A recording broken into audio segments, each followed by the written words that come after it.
सभी का हार्दिक स्वागत है chemistry by Ramniwas Soiwal sir YouTube channel पर। और हम अध्ययन कर रहे थे 12th साइंस की रसायन विज्ञान के चैप्टर नंबर 4 का, यानी केमिकल काइनेटिक्स का, जिसे हम रासायनिक बल गतिकी कहते हैं।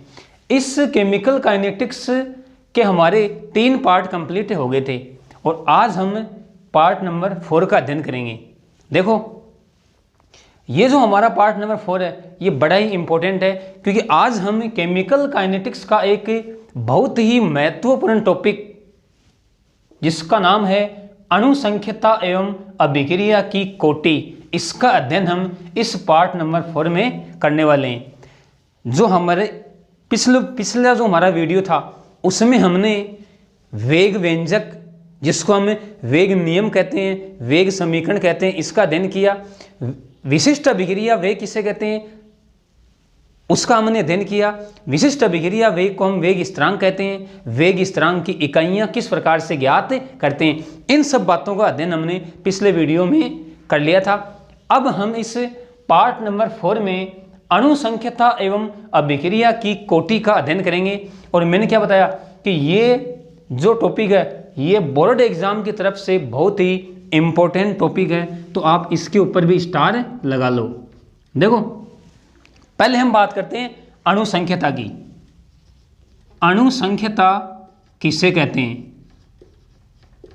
लगातार आप मेरे साथ बने रहिए, अंत तक कंसंट्रेट होकर आप वीडियो को मेरे साथ साथ समझते चले जाएंगे। देखो, क्या कहेंगे कि किसी संतुलित रासायनिक अभिक्रिया में भाग लेने वाले अभिकारकों की संख्या अणुसंख्यता कहलाती है। देखो, सिंपल परिभाषा है, हम कह सकते हैं किसी संतुलित रासायनिक अभिक्रिया में, किसी संतुलित रासायनिक अभिक्रिया में भाग लेने वाले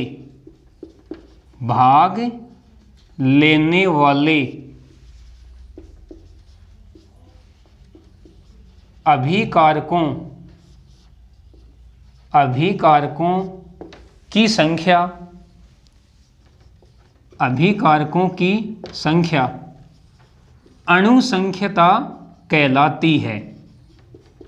अणुसंख्यता कहलाती है। देखो, अणुसंख्यता को हम क्या कहेंगे? मोलेक्युलरिटी। मोलेक्युलरिटी क्या बताया हमने कि किसी संतुलित रासायनिक अभिक्रिया में भाग लेने वाले अभिकारकों की संख्या, या अपन कह सकते हैं अभिकारक अणुओं की संख्या, अणुसंख्यता कहलाती है। देखो, मैं कुछ एग्जाम्पल ले रहा हूं। जैसे मेरे पास है अमोनियम नाइट्राइट का विघटन, तो इसका विघटन कराएंगे तो N2 + 2H2O। अब देखो, मैं अगर इस अभिक्रिया की अणुसंख्यता की बात करूं, अणुसंख्यता, तो देखो इस अभिक्रिया में केवल एक अभिकारक का अणु है, अमोनियम नाइट्राइट का, तो हम कहेंगे कि इसकी अणुसंख्यता 1 है। मैं दूसरा एग्जाम्पल लूं, H2 + Cl2 2HCl। देखो, इस अभिक्रिया में 2 अभिकारक के अणु भाग ले रहे हैं, इसका मतलब इस अभिक्रिया की अणुसंख्यता 2 होगी। तो हम यहां पे लिख सकते हैं अणुसंख्यता बराबर 2। और एग्जाम्पल लें अपन, CS3COO C2H5 + H2O अम्लीय माध्यम है, बन जाएगा CS3COOH + C2H5OH। यानी यह अभिक्रिया अम्लीय माध्यम में एस्टर के जल अपघटन की अभिक्रिया है, और इस अभिक्रिया में भी 2 अणु भाग ले रहे हैं, एक अणु एस्टर का, एक अणु जल का। तो हम यहां पर भी इस अभिक्रिया की अणुसंख्यता लिखेंगे कितनी? 2। यानी इस अभिक्रिया की अणुसंख्यता भी 2 है। और एग्जाम्पल लूँ मैं, देखो मैं एग्जाम्पल लूँ 2FeCl3 प्लस SnCl2 और क्या बनेगा 2FeCl2 प्लस SnCl4। अब देखो आप, अगर मैं इस अभिक्रिया की अणु संख्यता लिखूं तो बताओ कितनी आएगी। देखो दो अणु तो हैं FeCl3 के और एक अणु है SnCl2 का, यानी 2 और 1, यानी इस अभिक्रिया की अणु संख्यता 3 होगी। तो बात सीधी सी ये है कि किसी संतुलित रासायनिक अभिक्रिया में भाग लेने वाले अभिकारक अणुओं की संख्या उस अभिक्रिया की अणु संख्यता कहलाती है। ये हमने कुछ एग्जाम्पल लेके अणु संख्यता को समझ लिया। कोई दिक्कत आपको नहीं होनी चाहिए अणु संख्यता में। अब हम लेते हैं अभिक्रिया की कोटि। अभिक्रिया की कोटि की बात करते हैं। अब देखो अभिक्रिया की कोटि को हम अलग अलग रूपों में परिभाषित कर सकते हैं, यानी अपन कह सकते हैं कि अभिक्रिया की कोटि की कोई एक निश्चित परिभाषा नहीं है, हम उसको अलग अलग रूपों में व्यक्त कर सकते हैं, अलग अलग रूपों में। देखो अब मैं इसको भी हटा रहा हूं, अब हमारी हेडिंग क्या रहेगी, अभिक्रिया की कोटि। अभिक्रिया की कोटि। तो लगातार आप मेरे साथ बने रहिए। अब है अणु संख्यता हमने देख ली, अब हम अध्ययन कर रहे हैं अभिक्रिया की कोटि का। देखो हेडिंग रहेगी अभिक्रिया की कोटि, यानी ऑर्डर ऑफ रिएक्शन। अभिक्रिया की कोटि जिसको हम क्या बोलते हैं, ऑर्डर ऑफ रिएक्शन। अब देखो आप इस अभिक्रिया कोटि की पहली परिभाषा लिख रहा हूं मैं। देखो क्या कहेंगे हम पहली परिभाषा के रूप में कि किसी रासायनिक अभिक्रिया के वेग समीकरण में अभिकारकों की सांद्रता के घातांकों का योग उस अभिक्रिया की कोटि कहलाती है। पहली परिभाषा हम ले रहे हैं, किसी रासायनिक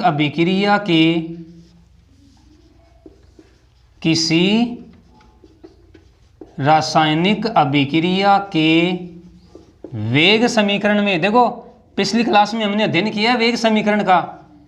वेग समीकरण में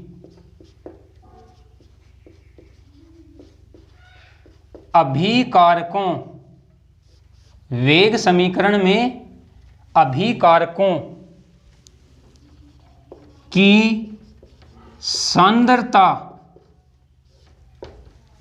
के घातांकों का योग, घातांकों का योग अभिक्रिया की कोटि कहलाता है। योग अभिक्रिया की कोटि कहलाता है या कोटि कहलाती है, एक ही बात है, कोई दिक्कत आपको नहीं होनी चाहिए। तो ये मैंने अभिक्रिया की कोटि की पहली परिभाषा आपको बता दी। वापस से मैं आपको रिपीट करवा रहा हूँ, किसी रासायनिक अभिक्रिया के वेग समीकरण में अभिकारकों की सांद्रता के घातांकों का योग अभिक्रिया की कोटि कहलाती है। कुछ एग्जाम्पल ले रहे हैं अपन। देखो मैं ले लूँ A और ये चेंज हो रहा है उत्पाद में। कोई जनरल एग्जाम्पल लिया है मैंने। इस अभिक्रिया के में लिए अगर वेग समीकरण लिखूं तो कैसे लिखूंगा, dx/dt k और एक की सांद्रता का घातांक 1। ये मैंने इस एक जनरल अभिक्रिया के लिए क्या लिखा है, वेग समीकरण। और हमने क्या कहा है कि वेग समीकरण में अभिकारकों की सांद्रता के घातांकों का योग। यहाँ पर तो घातांक एक ही है, इसका मतलब यहाँ पर कोटि कितनी होगी, 1, कोई दिक्कत नहीं है, यहाँ पर कोटि 1 होगी। मैं दूसरा एग्जाम्पल लेऊँ, 2A, ये कोई अभिकारक है और ये उत्पाद में चेंज हो रहा है, और इसके लिए मैं क्या लिखूँ, वेग समीकरण dx/dt k और एक की घातांक है यहाँ पे 2। अब बताओ इसके लिए, देखो ये वेग समीकरण है, हमें इस वेग समीकरण में देखना है, और ये इसके लिए वेग समीकरण है। तो यहाँ पर अभिकारक की सांद्रता का घातांक 2, इसका मतलब इसकी कोटि 2 हो गई।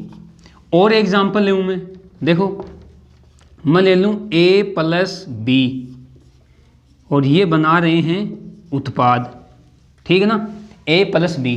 इसके लिए मैं क्या लिखूँ, वेग समीकरण dx upon dt equal to k, A का घातांक भी 1 ही है और B का घातांक भी 1 है। तो बताओ इसके लिए कोटि कितनी आएगी, इसके लिए कोटि कितनी आएगी, देखो 1 प्लस 1 घातांकों का योग, कोटि बराबर 1 प्लस 1 इक्वल टू 2, यानी इस अभिक्रिया की कोटि 2 हो गई। और एग्जाम्पल ले अपन, देखो मैं ले सकता हूँ A plus B plus C, ये मिलके उत्पाद का निर्माण कर रहे हैं। इस अभिक्रिया के लिए पहले मैं क्या लिखूं, वेग समीकरण dx upon dt equal to k, A का घातांक A, फिर B का घातांक B और फिर C का घातांक C। ये मैंने क्या लिख दिया, इस अभिक्रिया के लिए वेग समीकरण। वेग समीकरण लिखना हम सीख चुके हैं पिछले वीडियो में, कोई दिक्कत आपको यहाँ पे नहीं होनी चाहिए वेग समीकरण लिखने में। अब देखो इसकी कोटि लिखूँ मैं, तो इसकी कोटि कितनी आएगी, देखो सांद्रता के घातांक क्या है A B C, इसका मतलब कोटि बराबर A plus B plus C, ये इसकी कोटि हो गई। कोई दिक्कत आपको नहीं होनी चाहिए। और एग्जाम्पल ले लो आप, जनरल एग्जाम्पल, जैसे N1A प्लस N2B, क्या बना रहे हैं, उत्पाद। इसके लिए पहले क्या लिखेंगे, वेग समीकरण dx upon dt equal to k, A का घातांक N1 और B का घातांक N2, ये मैंने क्या लिख दिया, इसके लिए वेग समीकरण। और अब बात करूँ मैं इसकी कोटि, तो देखो घातांक N1 और N2 है, इसका मतलब N1 प्लस N2, ये इसकी मैंने कोटि लिख दी।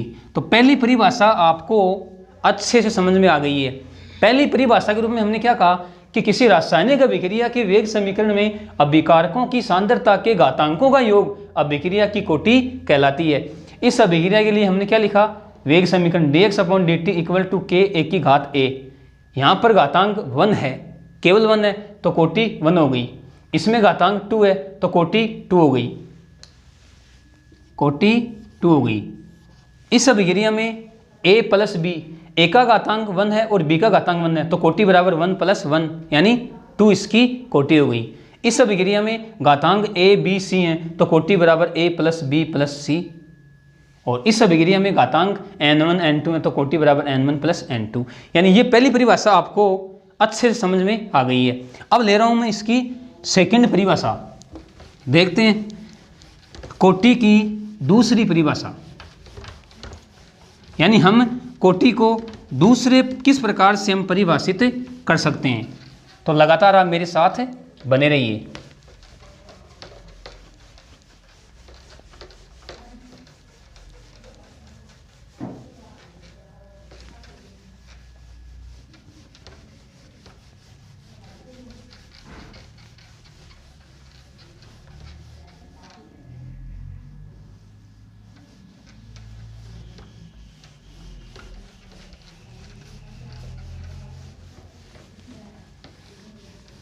देखो हम अभिक्रिया की कोटि को दूसरे प्रकार से भी परिभाषित कर सकते हैं। हम क्या कह सकते हैं, हम कह सकते हैं कि किसी अभिक्रिया की कोटि उन अभिकारकों की संख्या के बराबर होती है जिस पर अभिक्रिया का वेग निर्भर करता है। और हमें पता है कि अभिक्रिया का वेग उस पद पर निर्भर करता है जो पद धीमी गति से संपन्न होता है। तो इसका मतलब तो ये हुआ कि अभिक्रिया की कोटि धीमे पद में भाग लेने वाले अणुओं की संख्या पर निर्भर करती है। यानी हम अभिक्रिया की कोटि की दूसरी परिभाषा लिख रहे हैं, यहाँ पर समझना आप। सेकंड परिभाषा क्या कहेंगे, किसी अभिक्रिया की कोटि किसी अभिक्रिया की कोटि उन अभिकारकों की, समझना ध्यान से, उन अभिकारकों की संख्या के बराबर होती है, संख्या के बराबर होती है जिन पर अभिक्रिया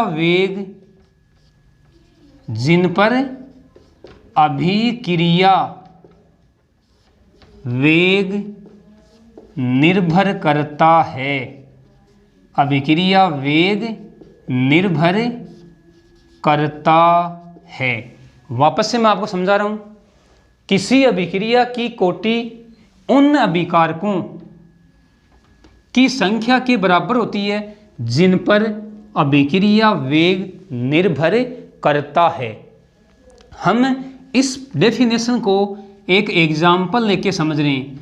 मैं एग्जाम्पल ले रहा हूं N2O5 का विघटन, समझना ध्यान से आप, N2O5 का विघटन। देखो N2O5 का विघटन कैसे होता है, 2N2O5, 2N2O5, 4 तो बनते हैं NO2 और साथ में बनती है O2। अब देखो ये तो मैंने कंप्लीट अभिक्रिया लिखी है, अब मैं इस अभिक्रिया की क्रिया विधि लिख रहा हूं, अभिक्रिया की क्रिया विधि। देखो ये अभिक्रिया 3 पदों में संपन्न होती है। कितने पदों में? 3 पदों में। पहले पद की बात करूं, हमें ये पता है कि इस अभिक्रिया में N2O5 के 2 अणु भाग ले रहे हैं। देखो N2O5 पहले बनेगा N2O3 प्लस O2। ये जो पद है ये होता है धीमा पद। क्या कहेंगे? धीमा पद, यानी ये पद धीमी गति से संपन्न होता है। फिर बात करूं मैं दूसरे पद की, दूसरे पद में क्या होगा? देखो N2O3 ये बनाएगा एक तो NO और एक बनाएगा NO2। ये पद होता है तीव्र पद। क्या होता है? तीव्र पद। 2 पद हो गए। तीसरे पद की बात करते हैं। देखो तीसरे पद में ये जो NO है ये अभिक्रिया करेगा N2O5 के दूसरे अणु के साथ, N2O5 के दूसरे अणु के साथ, और क्या बनाएगा? 3NO2। अब देखो, और ये जो तीसरा पद है ये भी होता है तीव्र पद। अब अगर मैं इन तीनों पदों को मिलाकर संपूर्ण अभिक्रिया लिखूं तो देखो कैसे लिखूंगा? NO से NO कैंसिल, N2O3 से N2O3 कैंसिल। अब देखो क्या बच गया? मैं लिख रहा हूं पूर्ण अभिक्रिया, पूर्ण अभिक्रिया। देखो N2O5 N2O5 यानी 2N2O5। देखो इधर क्या है? 3NO2 और एक ये रहा, यानी 4NO2 और प्लस O2। देख सकते हो आप, हमारी ये अभिक्रिया और ये अभिक्रिया सेम है।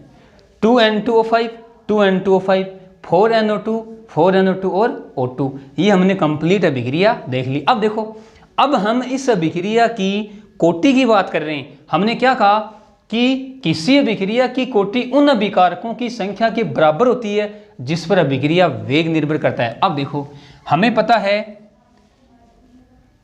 अभिक्रिया वेग, क्या कहेंगे? अभिक्रिया वेग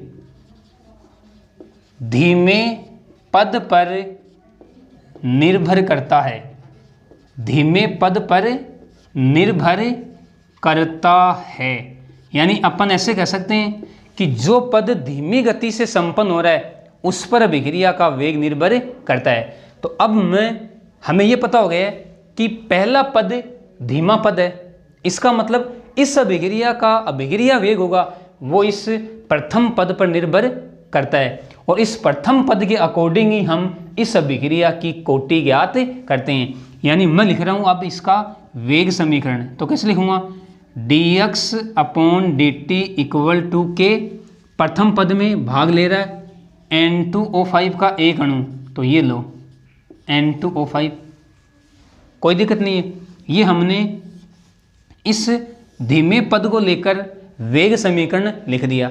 धीमा पद क्यों लिया, क्योंकि अभिक्रिया का जो वेग है वो धीमे पद पर निर्भर करता है, और हमने यही कहा है कि अभिकारकों की संख्या के बराबर होती है जिन पर अभिक्रिया वेग निर्भर करता है। तो बात सीधी सी ये है कि इस अभिक्रिया का वेग केवल N2O5 अभिकारक के ऊपर निर्भर करता है। यानी यहाँ से हम इसकी कोटि लिख सकते हैं, कोटि बराबर 1। तो ये हमारी दूसरी परिभाषा हो गई कोटि की। कोई दिक्कत आपको इसमें नहीं होनी चाहिए। अब हम कोटि को तीसरे प्रकार से भी परिभाषित कर सकते हैं। देखते हैं कि कोटि को हम तीसरे प्रकार से कैसे परिभाषित करते हैं।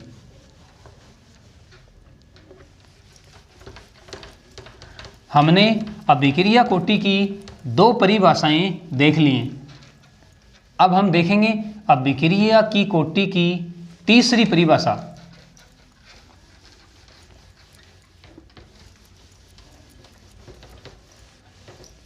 अभिक्रिया कोटि की तीसरी परिभाषा,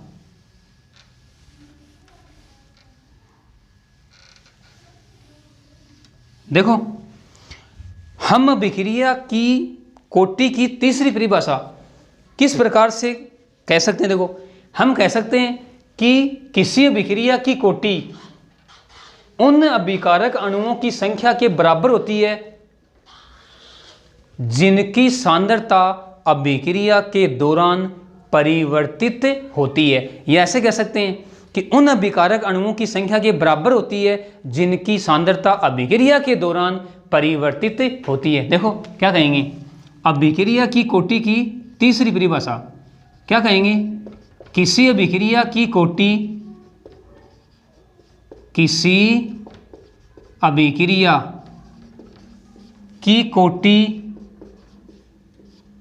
कोटि उन अभिकारक अणुओं की संख्या के बराबर होती है, उन अभिकारक अणुओं की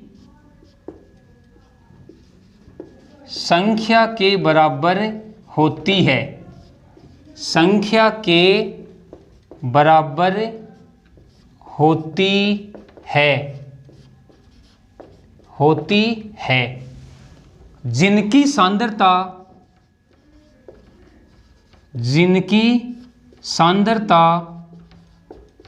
अभिक्रिया के दौरान परिवर्तित होती है, जिनकी सांद्रता अभिक्रिया के दौरान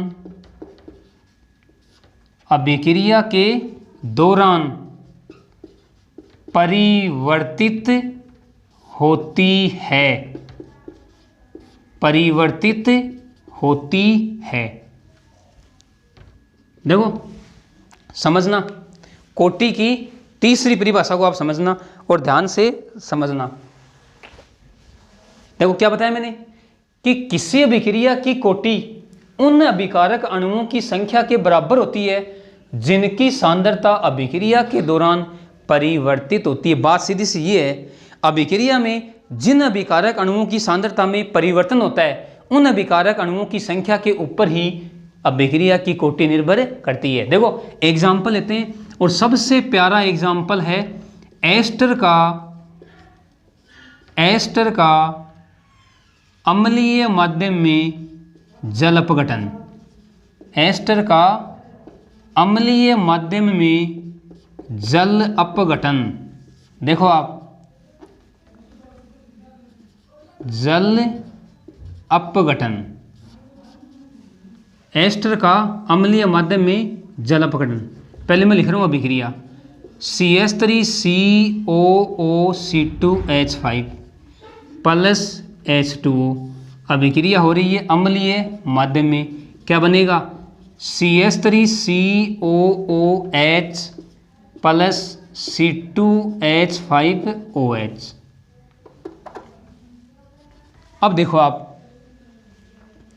ये तो है एस्टर, यहाँ पे लिख दूँ मैं, यानी एथिल एसीटेट है, बात सीधी सी है। ये रहा जल। अब देखो इस अभिक्रिया में जल को आधिक्य में लिया जाता है। आधिक्य का मतलब अधिकता में लिया जाता है। तो हम क्या कहेंगे कि इस अभिक्रिया में जल को आधिक्य में लिया जाता है, यानी हम इस जल की सांद्रता में होने वाले परिवर्तन को नगण्य मानते हैं। अपन कहते हैं कि जल की सांद्रता में लगभग कोई परिवर्तन नहीं हुआ। इसका मतलब फिर परिवर्तन किसमें हुआ? एस्टर में। यानी इस अभिक्रिया के दौरान केवल एस्टर की सांद्रता परिवर्तित होती है। तो इसका मतलब अगर हम इस अभिक्रिया की कोटि लिखें तो हम इसकी कोटि इस एस्टर के अकॉर्डिंग लिखेंगे। सबसे पहले हम क्या लिखेंगे? वही वेग समीकरण dx/dt समानुपाती CH3 COOC2H5 और एक इसकी घातांक है, सांद्रता पद की घातांक है 1 है। समानुपाती के चिन्ह को मैं हटाऊंगा तो dx/dt = K CH3 COOC2H5। ये मैंने क्या लिख दिया? इस अभिक्रिया के लिए वेग समीकरण। और वेग समीकरण में सांद्रता जो पद है उसका घातांक 1 है, यानी हम कहेंगे कि इस अभिक्रिया की कोटि 1 है। देखो ये जो अभिक्रिया है एस्टर का अम्लीय माध्यम में जल अपघटन, ये एक छद्म कोटि की अभिक्रिया है। छद्म कोटि की अभिक्रिया। देखो इस छद्म कोटि की अभिक्रिया को हम आगे पढ़ेंगे डिटेल से। फिलहाल आप इतना ध्यान में रखो कि ये जो अभिक्रिया हमने ली है एस्टर का अम्लीय माध्यम में जल अपघटन, ये एक छद्म कोटि की अभिक्रिया है। छद्म कोटि की वे अभिक्रियाएं होती हैं कि जिनकी अणुसंख्यता तो 1 से अधिक होती है लेकिन कोटि उनकी 1 होती है। हम इनका आगे भी अध्ययन करेंगे। तो देखो हमने अभिक्रिया की कोटि को 3 प्रकार से परिभाषित किया। पहला प्रकार हमने कौन सा लिया? हमने ये कहा कि किसी रासायनिक अभिक्रिया के वेग समीकरण में अभिकारकों की सांद्रता के घातांकों का योग उस अभिक्रिया की कोटि कहलाती है। दूसरी परिभाषा हमने क्या ली कि किसी अभिक्रिया की कोटि उन अभिकारकों की संख्या के बराबर होती है जिन पर अभिक्रिया का वेग निर्भर करता है। और तीसरी परिभाषा हमने कौन सी ली कि किसी अभिक्रिया की कोटि उन अभिकारक अणुओं की संख्या के बराबर होती है जिनकी सांद्रता अभिक्रिया के दौरान परिवर्तित होती है। अब देखो आप, हमने अणुसंख्यता देख ली और कोटि देख ली, हमने अलग अलग डिटेल से अध्ययन कर लिया एग्जाम्पल लेकर। अब हम इन दोनों का तुलनात्मक अध्ययन करते हैं। यानी कई बार यहाँ से क्वेश्चन पूछता है कि अणुसंख्यता व कोटि में अंतर लिखिए। तो अब हम दोनों में अंतर देखते हैं मोटे मोटे तौर पर। हमने दोनों का अलग अलग अध्ययन कर लिया है, अणुसंख्यता और अभिक्रिया की कोटि का। अब हम दोनों में अंतर देखते हैं कि अणुसंख्यता और अभिक्रिया की कोटि में क्या अंतर होता है। तो लगातार आप मेरे साथ बने रहिए।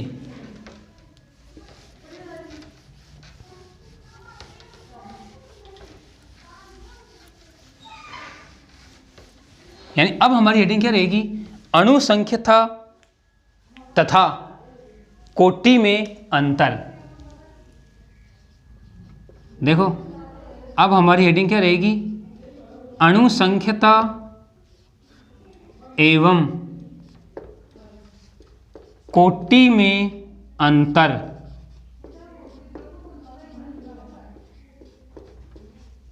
कोटि में अंतर। अब देखो आप, इधर तो हम लेते हैं अणुसंख्यता, अणुसंख्यता, और इधर अपन लेते हैं कोटि।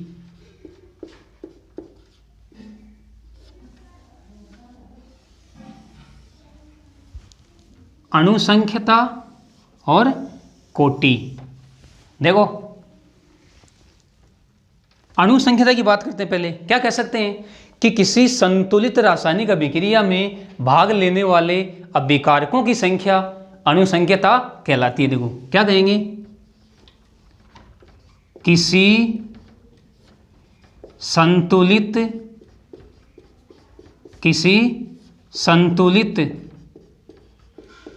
रासायनिक अभिक्रिया में भाग लेने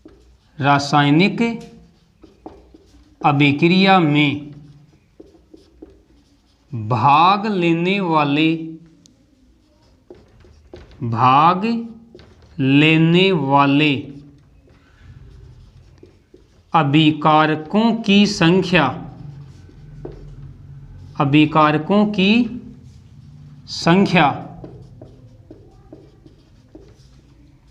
अणुसंख्यता कहलाती है।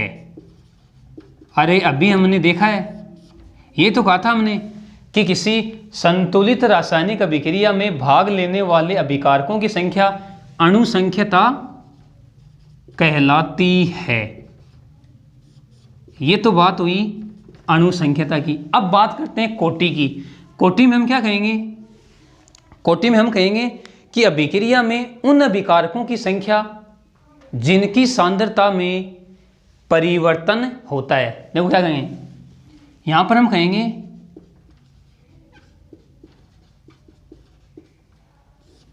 अभिक्रिया के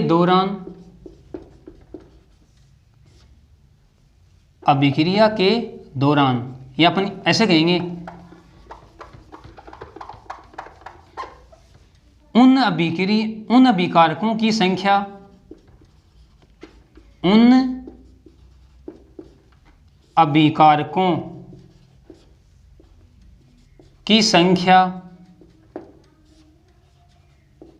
जिनकी सांद्रता में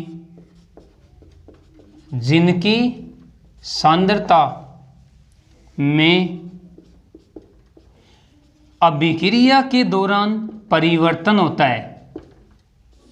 अभिक्रिया के दौरान परिवर्तन होता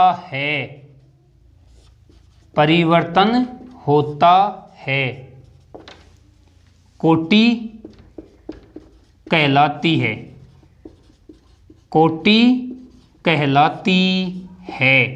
कोई दिक्कत नहीं है। उन अभिकारकों की संख्या जिनकी सांद्रता में अभिक्रिया के दौरान परिवर्तन होता है कोटि कहलाती है। यानी उन अभिकारकों की संख्या कोटि कहलाती है जिनकी सांद्रता में अभिक्रिया के दौरान परिवर्तन होता है। ये तो हमने पहला अंतर देख लिया अणुसंख्यता और कोटि में। अब बात करते हैं दूसरे अंतर की। देखो दूसरा अंतर क्या कह सकते हैं, अणुसंख्यता एक सैद्धांतिक राशि है। क्या कहेंगे, अणुसंख्यता एक सैद्धांतिक राशि है। अणुसंख्यता एक सैद्धांतिक राशि है। और देखो सेकंड है यहाँ पे, सेकंड अंतर। और अब बात करते हैं कोटि में। कोटि में क्या कहेंगे, कोटि एक प्रायोगिक राशि है। कोटि एक प्रायोगिक राशि है। देखो हमने कोटि का निर्धारण किया था वेग समीकरण से, और हमें यह भी पता है कि किसी अभिक्रिया के लिए वेग समीकरण का निर्धारण प्रायोगिक रूप से करते हैं। तो इसका मतलब कोटि भी क्या है, एक प्रायोगिक राशि है। तीसरा अंतर ले रहा हूं मैं। तीसरे अंतर में हम कह सकते हैं अणुसंख्यता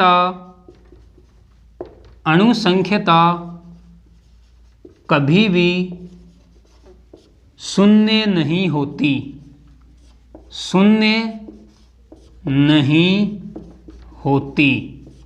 और कोटि में क्या कहेंगे, कोटि शून्य भी हो सकती है।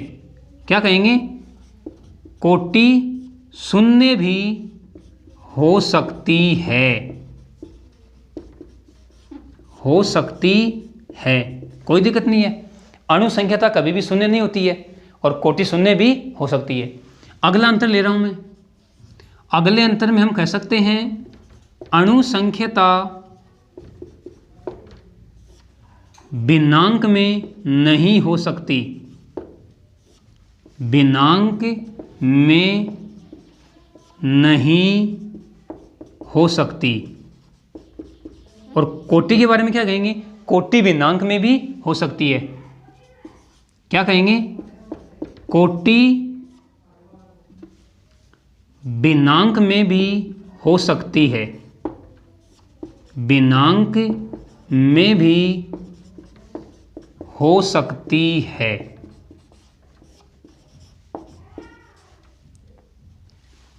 अगला अंतर अपन ले सकते हैं कि अणुसंख्यता से अभिक्रिया वेग का निर्धारण नहीं हो सकता। क्या कहेंगे?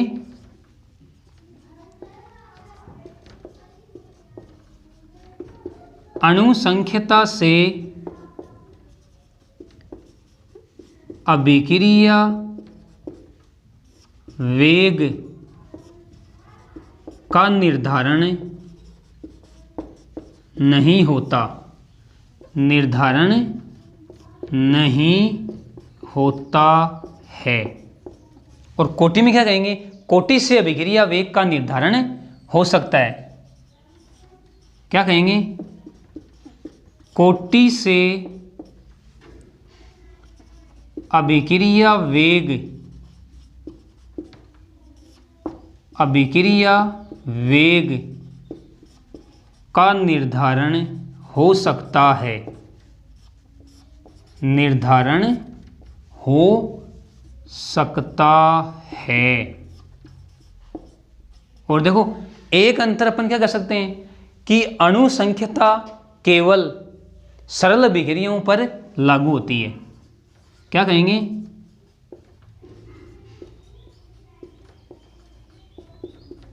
अणुसंख्यता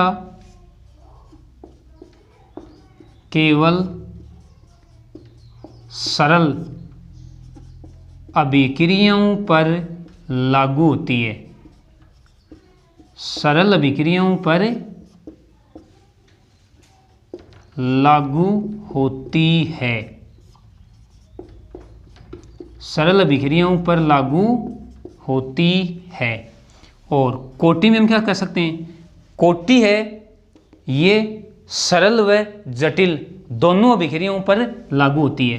यानी हम कह सकते हैं कोटि सरल व जटिल दोनों अभिक्रियाओं पर या दोनों प्रकार की अभिक्रियाओं पर, एक ही बात है, दोनों प्रकार की अभिक्रियाओं पर लागू होती है, दोनों प्रकार की अभिक्रियाओं पर लागू होती है। तो ये देखो, ये हमने अणुसंख्यता व कोटि में अंतर देख लिए। यानी क्वेश्चन पुटअप होता है कि अणुसंख्यता व कोटि में अंतर लिखिए, तो आप यहाँ से इजीली अणुसंख्यता और कोटि में अंतर लिख सकते हो। देखो अणुसंख्यता व कोटि में जो अंतर है वो मैं एक बार आपको वापस से रिवाइज करवा रहा हूँ। पहला अंतर हमने क्या लिया कि किसी संतुलित रासायनिक अभिक्रिया में भाग लेने वाले अभिकारकों की संख्या अणुसंख्यता कहलाती है। कोटि में हमने क्या कहा कि उन अभिकारकों की संख्या जिनकी सांद्रता में अभिक्रिया के दौरान परिवर्तन होता है कोटि कहलाती है। कोई दिक्कत नहीं है। दूसरा अंतर हमने क्या लिया कि अणुसंख्यता एक सैद्धांतिक राशि है जबकि कोटि एक प्रायोगिक राशि है। तीसरा अंतर हमने क्या लिया, अणुसंख्यता कभी भी शून्य नहीं होती है और कोटि शून्य भी हो सकती है। नेक्स्ट अंतर हमने क्या लिया, अणुसंख्यता भिन्नांक में नहीं हो सकती और कोटि है ये भिन्नांक में भी हो सकती है। नेक्स्ट हमने क्या लिया कि अणुसंख्यता से अभिक्रिया वेग का निर्धारण नहीं होता है जबकि कोटि से अभिक्रिया वेग का निर्धारण किया जा सकता है। और अगला अंतर हमने क्या लिया कि अणुसंख्यता केवल सरल अभिक्रियाओं पर लागू होती है जबकि कोटि सरल व जटिल दोनों प्रकार की अभिक्रियाओं पर लागू हो सकती है। तो ये मैंने आपको अणुसंख्यता व कोटि में अंतर बता दिए हैं। वेरी वेरी इंपॉर्टेंट हेडिंग है आज की अणुसंख्यता एवं कोटि में अंतर। हमने पहले दोनों का अलग अलग अध्ययन किया और फिर हमने इनका तुलनात्मक अध्ययन किया। तो वापस मैं कह रहा हूँ एक बार, ये जो हमारा वीडियो नंबर 4 है, इसको आप एक बार नहीं, इसको आप 2 बार देखना। बोर्ड एग्जाम की तरफ से आज का जो हमारा टॉपिक था अणुसंख्यता एवं अभिक्रिया की कोटि, बहुत ही इंपॉर्टेंट टॉपिक था। तो आज के लिए इतना ही। ओके, धन्यवाद।